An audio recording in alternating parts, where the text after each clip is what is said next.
Federal Police dag dialan tepin Ethiopia kitin tepin kilile chaka nyota loy ke min chito ko kwi gadamen chanang ram kwai ke rewis ke jiwi kam tara jamo riptin akwaler min dit min nyur kel ko kwadan ka muktap indi ni jen ka police commission ko de malamo de ngalat calm down ni kanani dial tintere mon Ethiopia ka gamel region chika maroy mi jidit yu kana chu tok ka chu kan chiang mara magwa chu lat gwa en cha ga da majik ka chu loi khian te da long ku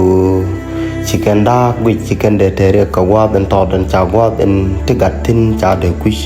kor gan man ton men chika wore kem ka jewi chu loi ken chu te dun cha gwa ga da jek ga ja tin tiga kamala ka pol poinde wore ne ka jen pe jeme ku bia ler dial ku kwi dang ni kam den kene kumi Ethiopia ling ko biang wana dial to rodin ko kwite ka kana go jikte kumi Ethiopia ma pinyo go mite mi chuye ni tilada bia ne chol ken number me ko bia ko jikte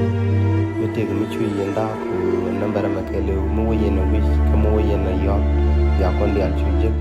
ko mite mi chuye ni ke mi ne chonga la ba ka ta sara mo sala